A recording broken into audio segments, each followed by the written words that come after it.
versículo 16, porque no me avergüenzo del evangelio, porque es poder de Dios para salvación. ¿A quiénes? A todo aquel que cree, al judío primeramente y también al griego, porque en el evangelio la justicia de Dios se revela por fe y para fe, como está escrito, mas el justo por la fe vivirá. Pablo, ¿y por qué nosotros necesitamos esa gloriosa noticia del evangelio? ¿Por qué necesitamos esa salvación que el evangelio anuncia? Porque la ira de Dios se revela desde el cielo contra toda impiedad e injusticia de los hombres que detienen con injusticia la verdad.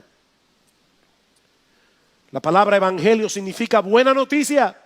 Pero esta buena noticia solo tiene sentido en el contexto de la mala noticia que hemos estado presentando hoy aquí. El hombre ha pecado gravemente contra Dios. El hombre ha detenido con injusticia la verdad. Habiendo conocido a Dios, él ha decidido pretender que Dios no está allí, que no hay que tomarlo en cuenta. Y eso ha traído como consecuencia un montón de conductas pecaminosas y distorsionadas.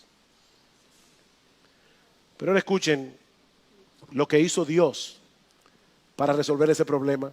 Romanos capítulo 3, versículo 21. Pero ahora, aparte de la ley, se ha manifestado la justicia de Dios, testificada por la ley y por los profetas, la justicia de Dios por medio de la fe en Jesucristo para todos los que creen en Él, porque no hay diferencia, por cuanto todos pecaron, todos, y están destituidos de la gloria de Dios, siendo justificados gratuitamente por su gracia mediante la redención que es en Cristo Jesús, a quien Dios puso como propiciación, es decir, como aquel que recibe todo el peso de la ira de Dios que el pecado merece, a quien Dios puso como propiciación por medio de la fe en su sangre, para manifestar su justicia a causa de haber pasado por alto en su paciencia los pecados pasados, con la mira de manifestar en este tiempo su justicia, a fin de que Él sea el justo y el que justifica al que es de la fe de Jesús. Este es un pasaje teológicamente muy denso, en palabras muy sencillas. Lo que Pablo está diciendo aquí es que Dios envió a su Hijo al mundo, nuestro Señor Jesucristo, la segunda persona de la Trinidad, para derramar sobre Él la ira justa que merecen nuestros pecados, para así poder justificar a todo el que ponga su confianza únicamente en Él, sin pasar por alto así su justicia. Todos los pecados enumerados en Romanos 1, todos, incluyendo la homosexualidad, incluyendo el lesbianismo, pero incluyendo también a los odiosos, a los necios, a los desleales, a los moralistas hipócritas, a los religiosos hipócritas, a los desobedientes a los padres, a los inventores de males, a todos los que se enumeran en la lista de Romanos 1, todos serán perdonados si ponen su fe en el Señor Jesucristo. ¿Saben por qué? ¿Saben por qué? Porque Dios derramó sobre Él en la cruz del Calvario el castigo justo que merece cada uno de esos pecados.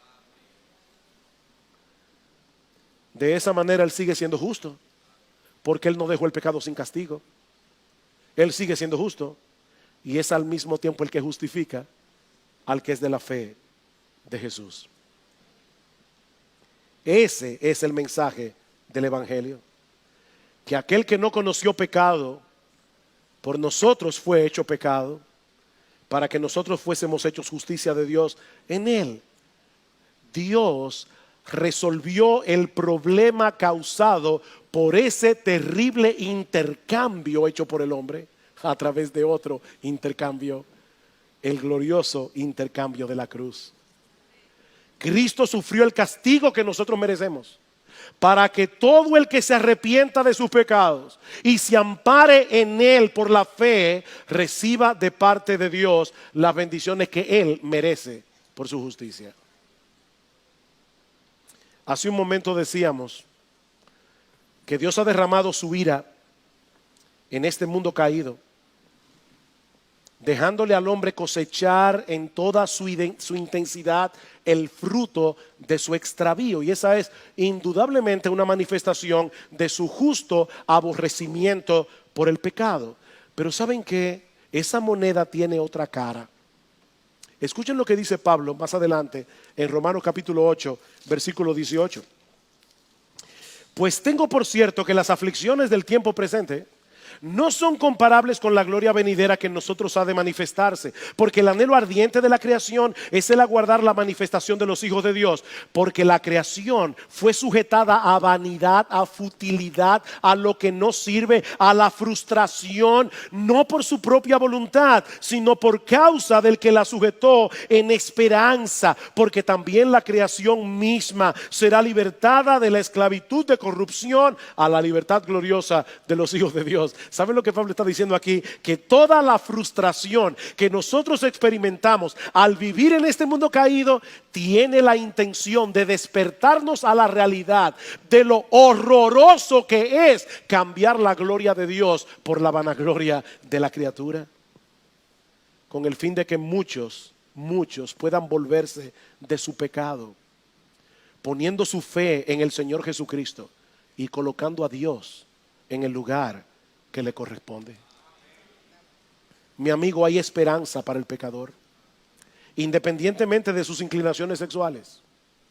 Hay esperanza para el homosexual, hay esperanza para el heterosexual, hay esperanza para el liberal y hay esperanza para el moralista hipócrita. Hay esperanza.